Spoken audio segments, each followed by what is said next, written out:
Hello மக்களே, welcome back to our channel. Big boss season 9 இன்னைக்கான promo 3 release ஆயிடுச்சு மக்களே. நம்ம விஜய் பார்வதி அக்கா வந்து அவங்களுக்குன்னு ஒரு தனியா ஒரு ரூல்ஸ் போட்டு வச்சிருக்காங்க. பிக் பாஸ் போற ரூல்ஸ்லாம் நம்மளால ஃபாலோ பண்ண முடியாதுப்பா, நான் ஒரு ரூல்ஸ் போட்டிருக்கேன், அதுக்கேற்ற மாதிரி தான் நான் பண்ணுவேன்ற மாதிரி.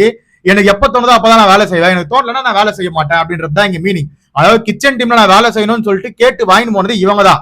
ஓகேவா? கிச்சன் டீம்ல எல்லாரும் வேலை செஞ்சுட்டு இருக்காங்க, இவங்க வேலை செய்யாம திவாகர் கிட்ட நின்று கதை வச்சிட்டு இருக்காங்க. ஓகேவா? அப்ப சபரி போயிட்டு கேக்குறாப்புல, எல்லாரும் பசி எடுக்குதுன்றாங்க, வந்து கொஞ்சம் சமையல் டீம்ல வந்து ஹெல்ப் பண்ணுங்கன்னா ஏங்க ஒரு 5 நிமிஷத்துல என்னங்க ஆயிட போகுதுன்னு கேட்டு சரி அப்படின்னு சொல்லிட்டு உள்ளேயும் போயிடுறாங்க.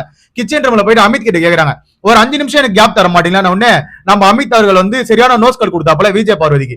அதாவது நீங்க கேப் மட்டும் தாங்க எடுத்துட்டு இருக்கீங்க, வேலையே செய்ய மாட்டீங்க அப்படின்ற மாதிரி அங்க ஒரு போட்டு உடைக்க, உடனே கனி எரியிற நெருப்புல எண்ணெயை ஊத்துற மாதிரி ஏங்க கொஞ்சம் பொறுப்பா வேலை செய்யுங்க அப்படின்ற மாதிரி அவங்க ஒண்ணு சொல்ல விஜய் பார்வதி காண்ட் ஆயிட்டு, ஏங்க 5 நிமிஷம் வெளியே போயிட்டு வந்ததுல என்னங்க குடியா முழுகி போயிட போகுதுன்னு சொல்லிட்டு நம்ம கனி அவர்கள்கிட்ட விஜய் பார்வதி சண்டைக்கு போறாங்க. அப்ப கனி அவர்கள் சரியான தக்லைஃப் ஒண்ணு கொடுத்தாப்புல. அதாவது இந்த மாதிரி ஏமாத்திட்டே வந்து சுத்தி வந்துட்டே இருங்க, நான் வேலை மட்டும் செய்யாதீங்கன்ற மாதிரி கனி அவர்கள் அங்க ஒரு தக்லைஃப் கொடுக்க, உடனே விஜய் பார்வதி பதில் கவுண்டர் கொடுத்தாங்க. அதாவது முதல்ல நீங்க ஏங்க நிக்கிறீங்க, ஜெயில் யூனிஃபார்ம் போட்டீங்களா, ஜெயிலுக்கு போங்க, இங்க வந்து இந்த கோல் மூட்டி வேலை எல்லாம் பாக்காதீங்க அப்படின்ற மாதிரி நம்ம கனி அவர்களை விஜய் பார்வதி சொல்ல, இந்த மாதிரி இவங்களுக்குள்ள வார்த்தை போர் போயிட்டே இருக்கு மக்களே. அதாவது அந்த கோல் மூட்டின்னு சொன்னாங்களே, அதை நேத்தே அவங்க வந்து யூஸ் பண்ணிருப்பாங்க. திவாகர் வந்து என்ன அந்த மாதிரி சொல்லக்கூடாது அப்படின்ட்டு நேத்தே திவாகர் இடையே அவங்க சண்டைக்கு போயிருப்பாங்க. அந்த ஒரு விஷயத்தை எடுத்து இங்க பேசணும்னு, இந்த மாதிரி எல்லாம் பேசுறதுக்கு உங்களுக்கு எந்த ஒரு அருகதையுமே கிடையாது அப்படின்ற மாதிரி நம்ம கனி அவர்கள் கோவப்படுறத பார்க்க முடிஞ்சது. இங்க என்ன ஒரு மேட்டர்னா, விஜய் பார்வதிக்கு யாருன்னா ஏதாவது ஒரு வேலை செய்யுன்னு சொன்னாங்கன்னா செய்யுது, அவங்களுக்கு வந்து அந்த ஒரு மூடே வராது, வேலை செய்யற மூடே வராது. அதாவது அவங்களுக்காக தோணுச்சுன்னா செய்வாங்க, மத்தபடி எந்த இடத்துலயும் அவங்க வந்து வேலை செஞ்சு பாத்துருக்கவே முடியாது. எல்லாரும் சாப்பிடாம இருக்காங்க. இப்பதான் வந்து அந்த ஒஸ்ட் பெஸ்ட் முடிக்கிற டாஸ்க் வந்து நடந்து முடிஞ்சது.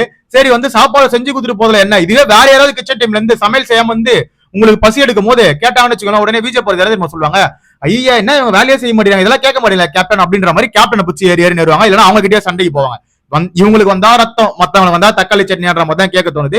இந்த மாதிரி தான் மக்களை விஜய் பார்வதி பண்ணிட்டு இருக்காங்க. அது மட்டும் லைவ்ல வேற லெவல்ல ஒரு சம்பவம் போயிருக்கு. விஜய் பார்வதியால வீடியோ பத்தி எரிஞ்சது கொஞ்ச நேரம், அது என்னன்றது அடுத்த வீடியோல சொல்றேன். அது வரைக்கும் நம்ம சேனலை சப்ஸ்கிரைப் பண்ணி கூட இருக்க பெல் ஐகானை தட்டி விடுங்க, அப்பதான் நம்ம போற வீடியோ உடனே வந்து சேரும். Love you, bye, take care.